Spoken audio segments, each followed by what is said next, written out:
The MMA fortune teller. The teller, the teller, the teller, the teller, the teller, the teller. What's up, you guys? The teller here.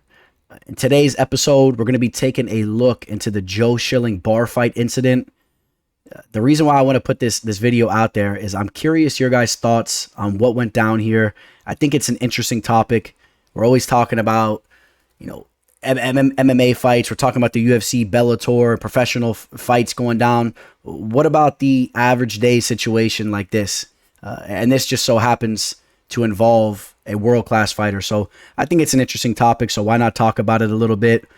If you guys didn't see this video yet, it's the first time. I'm sure that's not the case, but Joe Schilling lays this guy out. This guy's about half his size.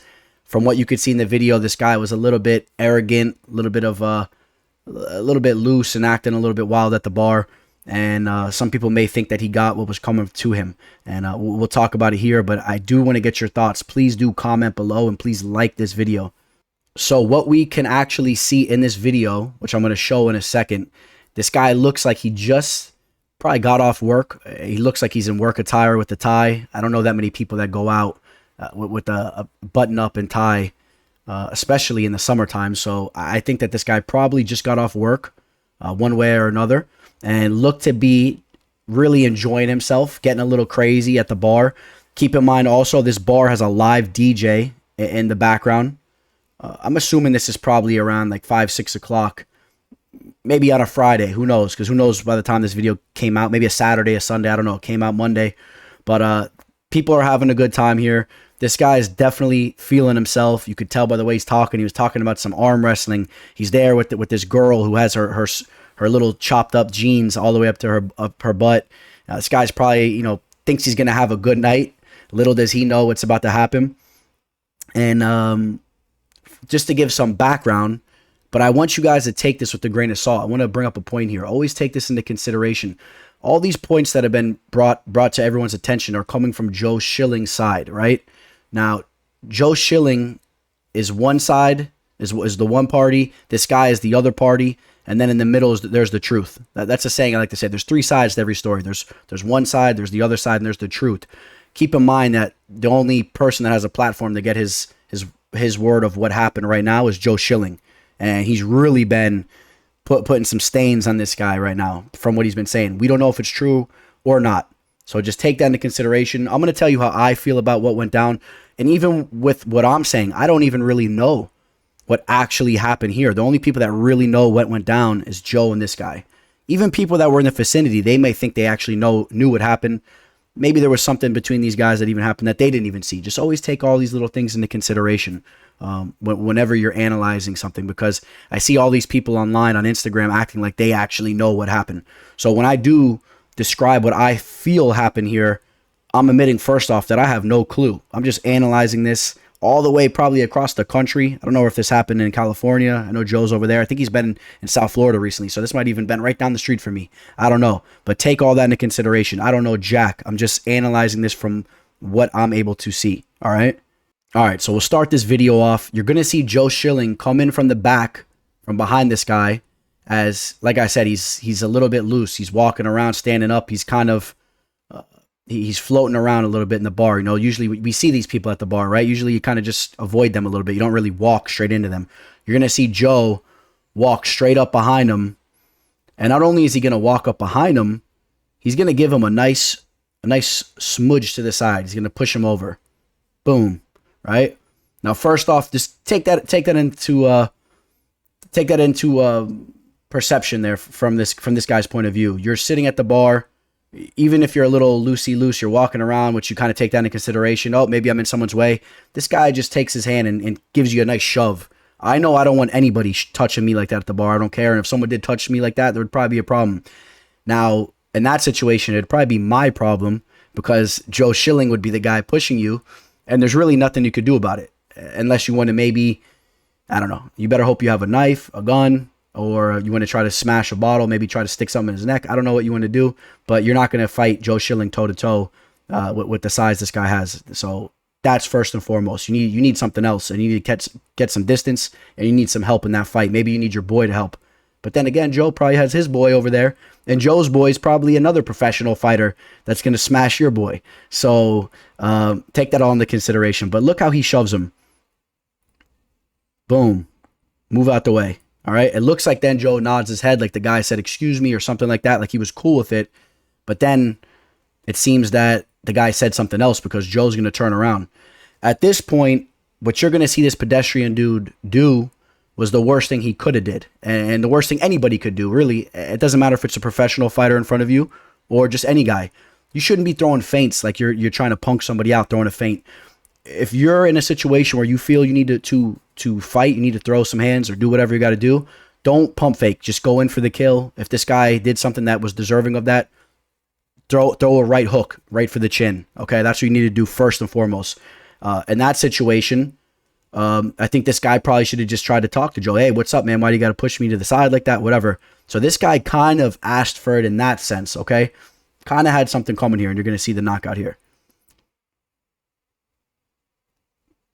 So you saw the flinch. Now Joe's going to stand over this guy and talk crap. Now here's where I have an issue. Joe is going to stand over this guy, talk crap over him. This is where I feel like Joe took it too far. This guy was clearly not a threat to him. This guy was a nobody. This guy was half the size of him. Joe knows he can kill this guy.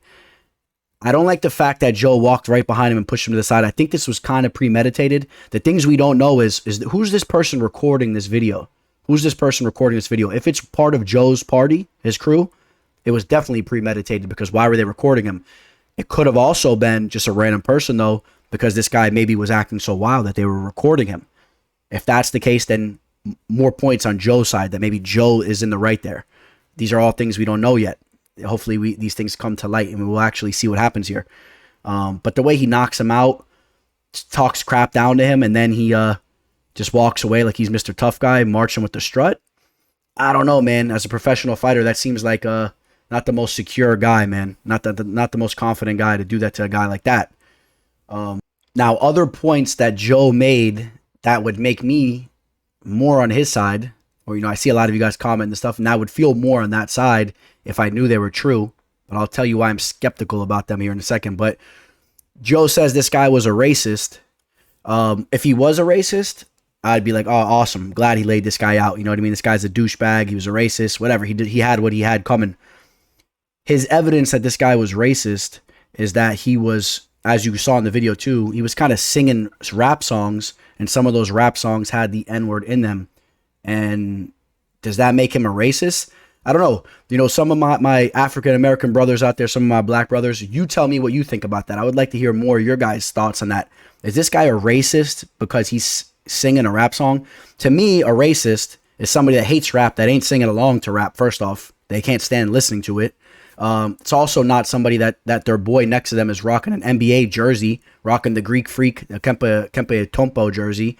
Those don't seem like racist to me from what I know. When I look at racists, and I shouldn't be stereotyping, but they look a little different. Kind of wearing some farmer type clothes, or some, they're kind of rural looking. They don't look like that. But I guess bad people come in all shapes and forms. So who knows, who knows? But was the fact that he was singing along with those songs as there was somebody of color kind of as a waiter around him, and he was kind of rudely saying that? Is he racist now? He's a racist. I don't know. You guys tell me your thoughts on that. This is something that we'll really never know if it's true. Also, check this out. Now Joe Schilling is posting these posts of the guy who got knocked out's ex-girlfriend, who's thanking him that he did this. This guy had it coming to him because he abused her for years, and this guy was a horrible guy. How convenient does that sound? Now, if it was true, another reason why I'm even happier this guy got knocked out, I would be like, oh, good, that guy was a piece of crap if we actually knew this. But can you imagine if Joe's just making all this crap up and just making this poor guy seem like a douchebag because he doesn't want to get in trouble with the lawsuit, which is coming? Or if Joe is exaggerating this because maybe he had a bad day, he's not in the right state of mind and he did something like this. Maybe he just didn't like this guy's vibe. Maybe he reminded him of somebody he didn't like. Looked like a boss, with the tie and this and that, and wanted to paint this guy a certain way. How convenient that this guy, or that this girl messaged Joe Schilling, and Joe Schilling got a hold of this, and there was a whole conversation. Oh, you knew him? And Joe wrote back to her. There's a whole thing on the story. You know how many DMs Joe Schilling had in the last couple days? I know he doesn't answer all his DMs. I know that. I know he got a lot of them, but conveniently he checked this one from this random person and had a conversation with her. You know, use your brain, take this into consideration, man. How convenient was that? And of course, just another person smearing somebody. It's always the same thing. You smear somebody with these types of things, and that's it. Once you say these things, nobody likes you, and then you deserve anything. But the point I bring this up is because can you just imagine if and you know it happens all the time. People just make things up like this about people, and then everybody just turns their back. Oh yeah, he deserves anything that comes to him like that.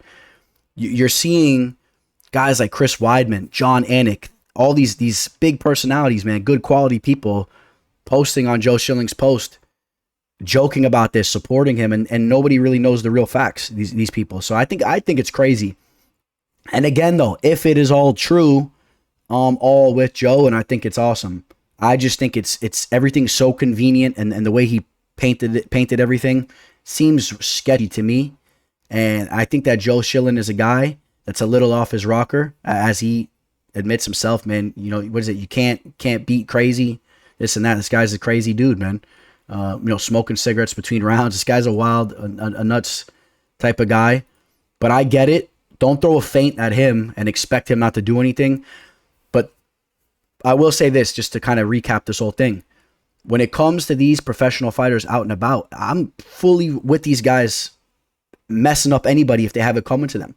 You know, you take a look at the Ryan Hall incident. You guys, if you didn't see this video, you know there was an incident where this guy was belligerent. This is the type of guy that deserved the 1-2. He deserved to be put out unconscious, get his head kicked, and dragged out the bar. I'm all for that, okay? The Ryan Hall incident, I think Ryan Hall, it annoyed me how nice Ryan Hall was, to be honest with you. The Matt Serra incident, Matt Serra just held that guy down. I think Matt Serra should have threw an elbow or two when he was holding that guy down. That guy deserved to get beat down. But you see this video here, I don't know what this guy deserved, because from the amount of what we're able to see, the amount of content we could see, I didn't see him to deserve that, really. I saw Joe kind of instigate something by marching up behind him, touching him, when you could have went around the other way. Or, you know, you know those kind of guys in the bar. You don't need to go run right up on top of them and push into them. I mean, of course, there's going to be words said. And the guy just looks like a harmless dude to me compared to Joe. Guy's half the size of him. It's comparable as if a 10th grader beat down a 4th grader, because the 4th grader was a little cocky kid, a little lippy. So the 10th grader smashed him up. Would you guys all be cool with that 10th grader? Would you be giving him brownie points? Oh, yeah, you're cool. I think the 10th grader, I want to see the 10th grader get in a fight with another 10th grader and see how tough he is. You know, let's see Joe inside the octagon, inside the cage, or the Bellator cage. Hasn't been doing too good over there, fighting guys that are capable of fighting him, right? Hasn't been doing too good for a while now. You know, he had some good kickboxing bouts back in the day and has fell off in a major way. So maybe he's upset about that, and he's taking it out on random people. Or maybe not. Like I said, maybe this guy had it coming to him. I don't know. Comment below. Let me know what you guys think. I'm definitely curious to know what you guys think about this. Like I said, I don't really know anything about this situation. I'm just speculating from all the way across wherever this happened. And you guys let me know what you think. Comment below. Like this video. A lot of more content coming at you guys like this. Signing out, The Teller.